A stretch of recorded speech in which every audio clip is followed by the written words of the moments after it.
Brothers and sisters, let us continue our reading of testimony that I'm giving to you, brothers and sisters, following my marathon with my Lord.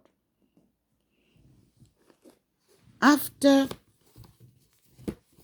Baha'i, I'm giving you again this testimony of changing destiny. This book I received in China during a 9-day prayer, silence prayer, in a monastery of Taoist. Changing Destiny, Liao Feng's 4 Lessons, a commentary by Venerable Master Ching Kung. Here, the 4 lessons gives us learning to create your destiny, ways to reform,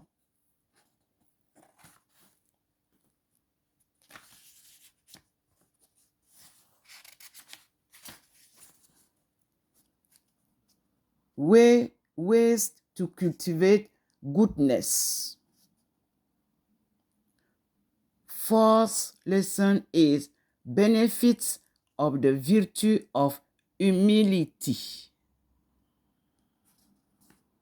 Worldwide can have these books freely. Everything that God gives me is freely given. Even from Abdul Baha'i, as I contacted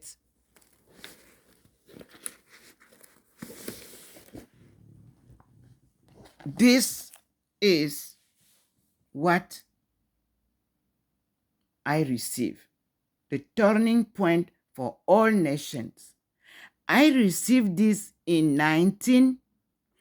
October 1995, Baha'i International Community, United Nations Office, New York, where I have the contact. And it is from there that I have been calling to know the Baha'i. Even when I was searching for the Baha'i in France, I contacted this office, Baha'i International Community United Nations Office, New York.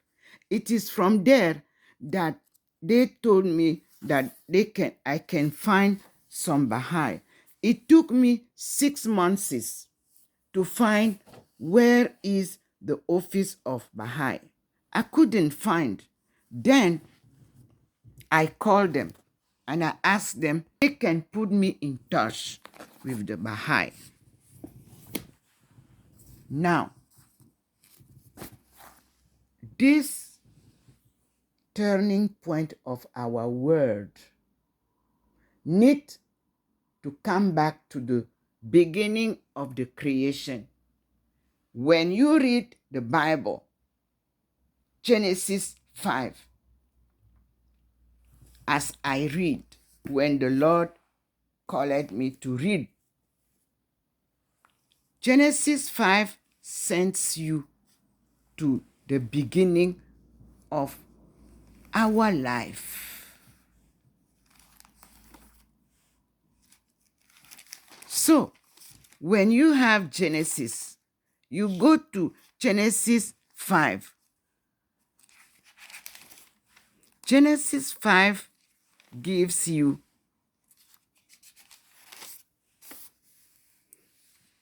the descendant.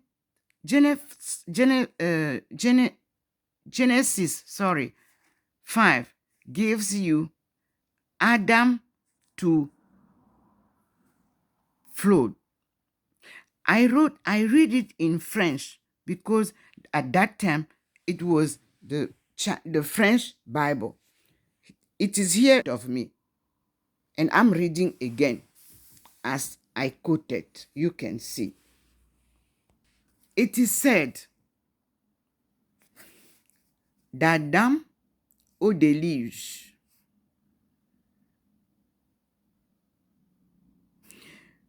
Voici la liste de la descendance d'Adam. Lorsque Dieu créa l'homme, il le fit à la ressemblance de Dieu. Homme et femme, il les créa. Et il les bénit. Il leur donna le nom d'hommes au jour de leur création. Adam vécut 130 ans. Il engendra un fils à sa ressemblance, à son image, et lui donna le nom de Seth. Après la naissance de Seth, Adam vécut 800 ans, et il engendra des fils et des filles. La durée totale de la vie d'Adam fut de 930 ans, puis il mourut. Seth vécut 105 ans, puis il engendra Énos. Après la naissance d'Énos, il vécut encore 807 ans, et il engendra des fils et des filles. La durée totale de la vie de Seth fut de 912 ans, puis il mourut. Énos vécut 90 ans, puis il engendra Canaan. Après la naissance de Canaan, Énos vécut encore 815 ans, et il engendra des fils et des filles. La durée totale de la vie d'Énos fut de 905 ans, puis il mourut. Canaan vécut 70 ans, puis il engendra Malaleel. Après la naissance de Malaleel, Canaan vécut encore 840 ans. Il engendra des fils et des filles. La durée totale de la vie de Canaan fut de 910 ans. Puis il mourut. Malaleel vécut 65 ans, puis il engendra Jared. Après la naissance de Jared, Malaleel vécut encore 830 ans. Il engendra des fils et des filles. La durée totale de la vie de Malaleel fut de 895 ans. Puis il mourut. Jared vécut 162 ans. Puis il engendra Enoch. Après la naissance d'Enoch, Jared vécut encore 800 ans. Et il engendra des fils et des filles. La durée totale de la vie de Jared fut de 962 ans, puis il mourut. Enoch vécut 65 ans, puis il engendra Mathusalem. Après la naissance de Mathusalem, Enoch marcha avec Dieu durant 300 ans, et il engendra des filles et des fils et des filles. La durée totale de la vie d'Enoch fut 365 ans. Enoch marcha avec Dieu, puis il disparut, car Dieu l'avait enlevé. Et on nous renvoie à la note qui nous dit: le cas singulier d'Enoch, enlevé mystérieusement comme Élie, que vous lirez dans 2 Rois, chapitre 2, verset 11. Après avoir marché avec Dieu comme Noah, comme vous dit en français, Noé c'est Noah, vous lirez dans le chapitre 6, verset 9, le chapitre 6 de Genèse, verset 9. On dit: après avoir marché avec Dieu comme Noah, Il conféra une grande place dans la tradition juive. Voir Sirach 44, verset 16 et Hébreux 11, verset 5. Puis on nous dit, le nom Noé en hébreu, Noah, signifie repos. Puis je reviens à Genèse 1, verset 1, 32. C'est la note qui nous dit, cette liste généalogique veut raccorder l'histoire du déluge à celle des origines. Elle utilise à cette fin d'anciennes traditions sans valeur chronologique. Les chiffres, quelque peu différents dans la version grecque, reflètent la croyance en une longévité fabuleuse, mais décroissante. Voir Genèse 6, verset 3 et suite sur le même chemin de Sem à Abraham. En chapitre 11, verset 10 à 26. Et nous voyons que le nom du Seigneur, d'après une autre tradition, ce nom de Yahvé ne fut révélé qu'à Moïse. Voir Exode 3, verset 14 et la note. Nous allons donc regarder dans Exode rapidement, parce que ce qui nous intéressait, c'est le nom de Enoch que nous retrouvons au Cameroun, que nous retrouvons dans l'histoire des États-Unis, dans le Bahaï. Et nous partons dans Exode 16.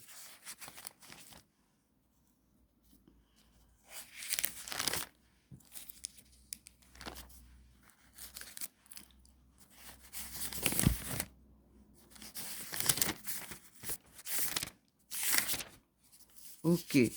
Le titre de Exode, c'est la fin de la servitude.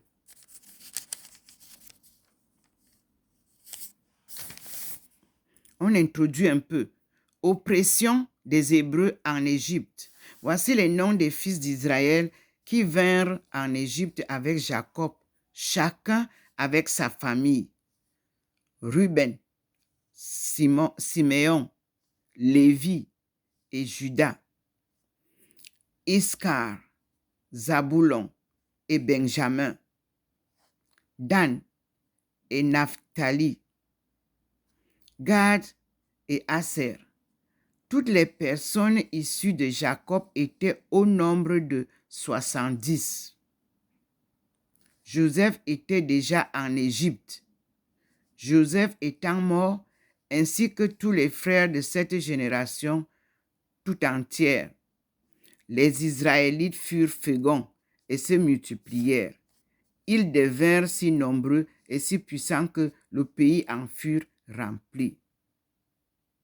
Alors monta sur le trône d'Égypte un nouveau roi qui n'avait pas connu Joseph. Il dit à son peuple, « Voyez, les Israélites deviennent trop nombreux et trop puissants pour nous. Il est temps de prendre des mesures pour les empêcher de s'accroître et de se joindre à nos ennemis en cas de guerre, pour nous combattre et sortir du pays. » On leur imposa donc des chefs de corvée pour les accabler de travaux. Ils bâtirent pour le pharaon les villes de Pithom et Ramsès, qui devaient servir d'entrepôts. Mais plus on les accablait, plus ils se multipliaient et s'accroissaient, au point que les Égyptiens les prirent en aversion. Ils leur imposèrent la plus dure servitude et leur rendirent la vie amère par les rudes corvées dans la confection de mortiers et de briques, ainsi que par des travaux de tout genre dans les champs, toute prestation qu'on leur imposait tyranniquement. Le roi d'Égypte s'adressa aux sages-femmes des Hébreux. L'une se nommait Séphora et l'autre Poix, et leur dit: quand vous accoucherez les femmes des Hébreux, que vous les verrez sur les sièges, si c'est un garçon, faites-le mourir. Mais si c'est une fille, qu'elle vive. Mais les sages-femmes qui craignaient Dieu n'exécutèrent pas l'ordre du roi d'Égypte et laissèrent vivre les garçons. Le roi les fit alors appeler et leur dit: pourquoi avez-vous ainsi laissé vivre les garçons? Elles répondirent au Pharaon: c'est que les femmes des Hébreux ne sont pas comme celles des Égyptiens. Vigoureuses, elles sont délivrées avant que la sage-femme intervienne. Dieu fit du bien aux sages-femmes, le peuple continua de se multiplier et de s'accroître, parce qu'elles avaient craint Dieu. Il fit prospérer leur famille. Alors le Pharaon donna cet ordre à tout son peuple. Je cite: tout garçon qui naîtra, vous le jetterez dans le Nil, mais vous laisserez vivre les filles. Naissance de Moïse. Exode 2. Un homme de la maison de Lévi avait pris pour femme une fille de Lévi, qui bientôt fut enceinte et donna le jour à un fils. Voyant qu'il était beau, elle le dissimula durant 3 mois. Comme elle ne pouvait le tenir caché plus longtemps, elle prit une corbeille de papyrus qu'elle enduit de bitume et de poisse. La lumière est intense, comme vous le voyez sur moi. Elle y mit l'enfant et la déposa au bord du Nil, parmi les roseaux. La sœur de l'enfant guettait à quelque distance pour voir ce qui lui arriverait. Or, la fille du Pharaon descendit au fleuve pour se baigner, tandis que ses suivantes se promenaient sur la rive.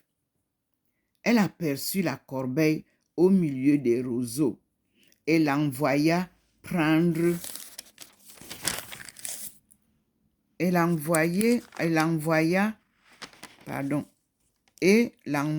l'envoya prendre par sa servante. Elle l'ouvrit et vit le petit garçon qui pleurait. Elle en eut pitié.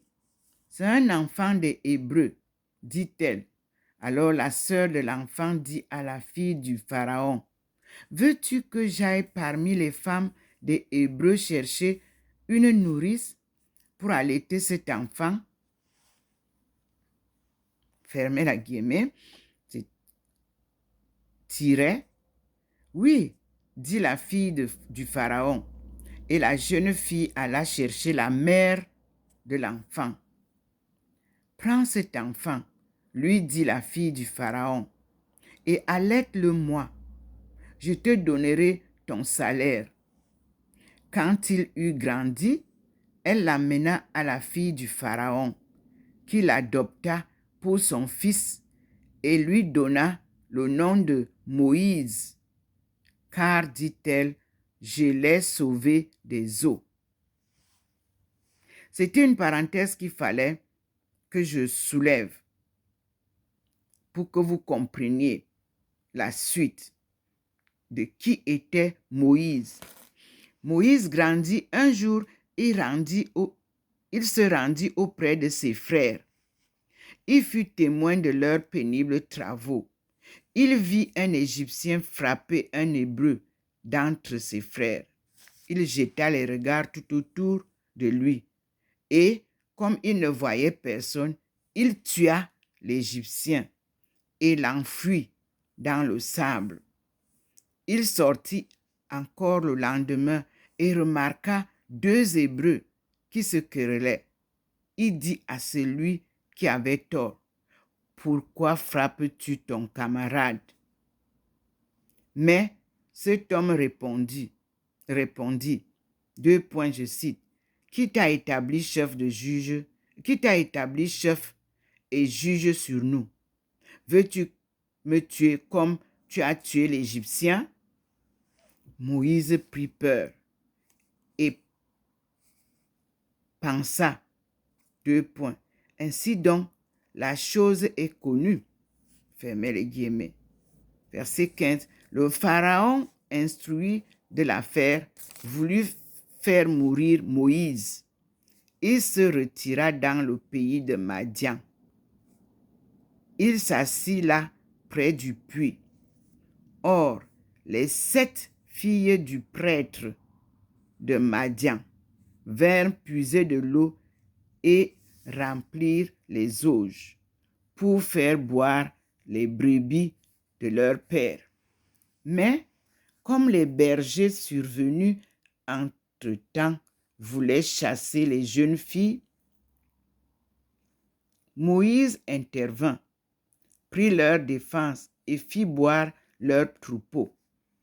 Quand elles rentrèrent près de Raguel, on va nous dire Raguel, on trouvera ça dans Nombre chapitre 10, verset 29, est peut-être le père de Jéthro. On verra ça dans Exode 3, verset 1 et Exode 4, verset 18. Beau-père de Moïse, Hobab. Nombre 10, verset 29. Juge 1, verset 16. Juge 4, verset 11. Serait plutôt le beau-frère de Moïse. Les mots hébreux exprimant les liens de parenté sont trop imprécis pour qu'on puisse tirer la chose au clair. Il s'agit peut-être de traditions différentes. Nous continuons la lecture de ce chapitre 2 de Exode que nous avons continué. Donc, il est dit, ainsi donc la chose est connue. Le Pharaon instruit de l'affaire voulut faire mourir Moïse. Donc, nous avons entendu, donc il se retira dans le pays de Madian. On va voir Madian, M-A-D-I-A-N. Il s'assit près d'un puits. Or, les 7 filles du prêtre de Madian vinrent puiser de l'eau et remplir les auges pour faire boire les brebis de leur père. Mais comme les bergers survenus entre-temps voulaient chasser les jeunes filles, Moïse intervint, prit leur défense et fit boire leur troupeau. Quand les filles rentrèrent près de Raguel, leur père, il leur dit, « Pourquoi revenez-vous de si bonne heure aujourd'hui ?» Fermez les guillemets. Elles répondirent, ouvrez les guillemets, « Un Égyptien nous a protégés contre des bergers. Il nous a même puisé de l'eau pour faire boire les bêtes. » Fermez les guillemets, tirez. « Où est cet homme ?» dit-il à ses filles. « Pourquoi l'avez-vous laissé là-bas? Appelez-le pour qu'il prenne quelque nourriture. » Fermez les guillemets. Verset 21 nous dit, Moïse consentit à demeurer chez cet homme qui lui donna pour femme sa fille Séphora. Elle eut un fils que Moïse appela Gersom. Car il dit, je cite, « Je ne suis qu'un hôte sur une terre étrangère. » Moi aussi, je vous dis, je ne suis qu'un hôte sur une terre étrangère. Longtemps après, on va au verset 23, longtemps après mourut le roi d'Égypte. Les Israélites, qui gémissaient encore dans la servitude, poussèrent des cris et, du fond de leur esclavage, leur plainte monta jusqu'à Dieu. Dieu entendit leurs gémissements et se souvint de son alliance avec Abraham.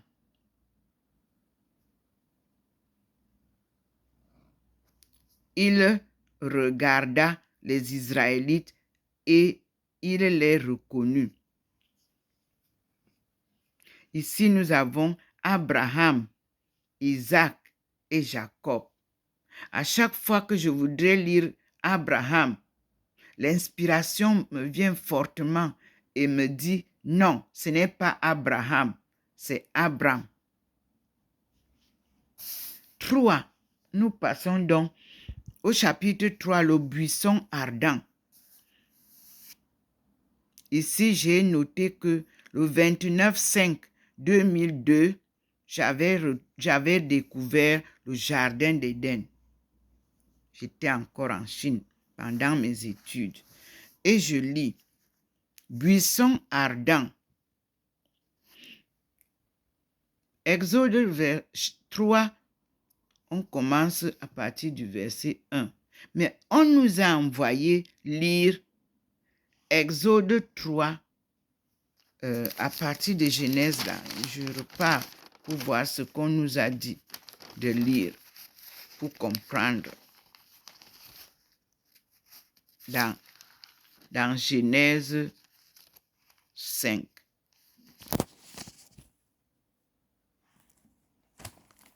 Qu'est-ce qu'on nous a dit?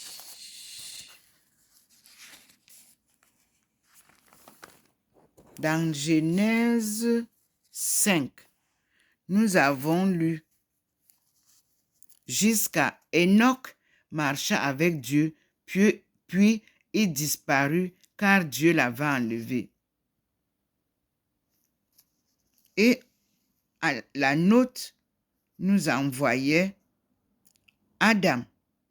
Voir les notes de Genèse 1, verset 6 et Genèse 2, verset 7. Et puis, on nous envoie vers le cas singulier d'Enoch, enlevé mystérieusement comme Élie. 2 Rois, chapitre 2, verset 11. Après avoir marché avec Dieu comme Noah, chapitre 6, verset 9. Et on nous dit, lui conféra une grande place dans la tradition juive. Voir Sirach 44, verset 16 et Hébreux 11, verset 5. Donc, vous voyez qu'il a marché avec Dieu. Et nous sommes revenus sur le verset qui nous parle de le nom du Seigneur. D'après une autre tradition, ce nom de Yahvé ne fut révélé qu'à Moïse. Voilà, c'est là où je suis dans la lecture. Voir Exode 3, verset 14 et note. C'est là où nous sommes. Que nous dit Exode 3, verset 14? Je cite. Verset 14 nous dit,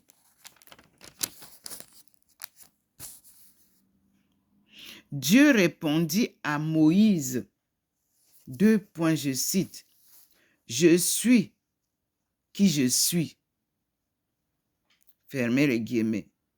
Il ajouta, je cite encore, « Voici ce que tu répondras aux Israélites. Celui qui se nomme « Je suis » m'envoie vers vous. » Ceci veut me rappeler de répondre la même chose. Ainsi parleras-tu aux Israélites. Le Dieu de vos pères, le Dieu d'Abraham, le Dieu de Jacob, c'est là mon nom pour l'éternité. C'est ainsi qu'on m'appellera désormais. Et il donne donc une mission à Moïse. Au verset 16, « Va, rassemble les anciens d'Israël et dis-leur, le Seigneur, le Dieu de vos pères, le Dieu d'Abraham et de Jacob et d'Isaac, le Dieu d'Abraham, d'Isaac et de Jacob m'est apparu. Il m'a dit, je vous ai visité. J'ai vu ce qu'on vous fait en Égypte. Et j'ai dit, je vous ferai sortir de l'Égypte où vous êtes opprimés pour vous faire monter dans le pays des Cananéens, des Hittites, des Amorites, des Phéréziens, des Hévéens et des Jébuséens, pays qui ruissellent de lait et de miel. Ils écouteront ta voix. Tu iras alors avec les anciens d'Israël trouver le roi d'Égypte et vous lui direz, le Seigneur, le Dieu des Hébreux, nous est apparu. Laisse-nous donc aller dans le désert à 3 journées de marche pour offrir des sacrifices au Seigneur notre Dieu. Je sais que le roi d'Égypte ne vous laissera pas aller s'il n'y est contraint par la force, mais j'étendrai ma main et je frapperai l'Égypte de toutes sortes de prodiges que j'accomplirai au milieu d'eux. Après cela, le Pharaon vous laissera partir. Je ferai en sorte que ce peuple gagnera les bonnes grâces des Égyptiens et que vous ne partirez pas main vide. Chaque femme demandera à sa voisine et à celle qui habite dans la maison des objets d'argent et d'or et des vêtements que vous mettrez à vos fils et vos filles, et vous dépouillerez ainsi les Égyptiens. Moïse a donc reçu cette révélation. Et nous avons la note, puisqu'on nous a dit de lire la note. Ici, dans la formule du verset 14 à 15, je suis qui je suis. Il semble bien que Dieu refuse de révéler son nom, car nul mortel ne peut avoir prise sur lui. Voir Genèse 32, verset 29, Juge 13, verset 17-18, verset 17-18, point. Souvent, on a vu là, au contraire, une définition presque philosophique de l'être absolu et immuable. Je suis celui qui suis. D'où la traduction l'Éternel. Je suis est donc une désignation conventionnelle de Dieu. Quand l'homme parle de Dieu à la 3e personne, elle se transforme en il est ou Yahvé. Voir Exode 6, versets 2 à 3. Nous traduirons régulièrement ce nom divin par le Seigneur. Voilà d'où vient le Seigneur. Il est ou Yahvé. Observez, je suis au-dessus de la Sainte Face et vous voyez bien que nous sommes avec l'écuménisme et vous avez les 3 personnes qui m'accompagnent qui sont en haut et nous qui forment la Trinité et vous me voyez là au-dessus de la Sainte Face. Je me lève pour vous montrer comment Jésus nous accueille et nous enseigne. Et la lumière est partie avec nous sur le berceau où il nous montre comment il illumine le berceau de Jésus où il est couché nu, entouré des bergers et des brebis. Et ici, vous avez au-dessus, vous voyez bien comment nous sommes là, au-dessus de la Sainte Face. C'est cette Sainte Face que nous allons honorer. C'est ce Jésus qui vient nous enseigner encore en ce 21e siècle. Je vous montre la présentation. Dieu avec nous à la suite du Christ et à son écoute. Nous écoutons l'enseignement divin que nous transmet le Christ. Et vous avez Abdul Baha'i qui vient vous révéler cela et qu'il a appelé la cause de Dieu. L'enseignement de la cause du Christ est l'enseignement de la cause de la parole de Dieu qui ne nous a pas été révélée en vérité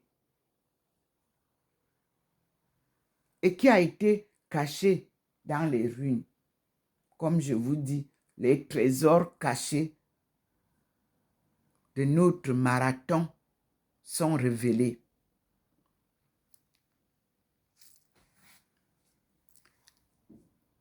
Vous avez ici un enseignement pratique, visuel. Je vais appeler ça audiovisuel parce que je parle, vous m'écoutez et je vous fais voir ce que je vois avec les yeux, que je vous permets de voir. Je m'en vais à la cuisine avec vous parce que il a illuminé aussi fortement à la cuisine pour nous montrer la marche.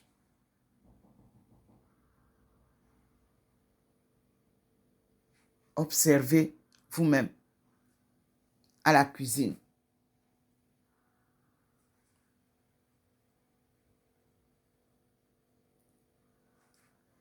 Et vous avez là, sur le mur, des manifestations de la main invisible qui écrit sur le mur.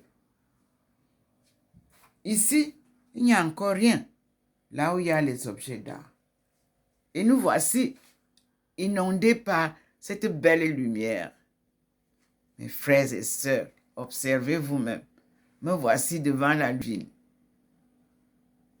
illuminé par cette belle lumière dans la cuisine. Vous voyez bien que je suis à côté du frigo. Me voici devant la lumière divine. Une représentation d'une lumière qui ne bouge pas et qui nous donne des leçons. C'est la présence de Dieu. La voici devant vous, qui entre dans la cuisine. Voilà la lumière divine derrière laquelle vous voyez la tête de Maman Marie qui vous présente l'Eucharistie. Parce que c'est l'Eucharistie qui est le témoignage de l'histoire de Jésus. Nous voici à la cuisine où maman est venue nous rencontrer. Elle est là. Mais elle nous présente l'Eucharistie. Et c'est dans cette Eucharistie que Jésus m'a apparu en Espagne dans une communauté religieuse carmélite où je suis allée passer un mois d'expérience de vie moniale. Et là, c'était la veille de l'assaut sur la Syrie où les peuples ont décidé, les leaders ont décidé qu'on devait bombarder la Syrie. Pourquoi? Je ne savais pas. Je ne sais même pas. Pourquoi ôter la vie aux innocents quand vous savez que vous-même vous allez mourir un jour? Personne n'est immortel, sauf Dieu. Il nous l'a montré par Jésus-Christ. Nous sommes à la cuisine, mes frères et sœurs.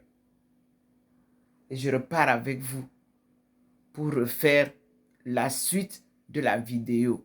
Ici, je vous laisse à la cuisine avec Maman Marie et la lumière divine qui m'enveloppe. Je vous assure, c'est magnifique, magnifique. Vous ne pouvez pas savoir. Il faut vivre ça pour comprendre la puissance divine. Cette lumière est une lumière qui vous apaise, qui vous soigne, qui vous adoucit les nerfs, qui vous guérit et qui vous donne une joie incomparable. À bientôt.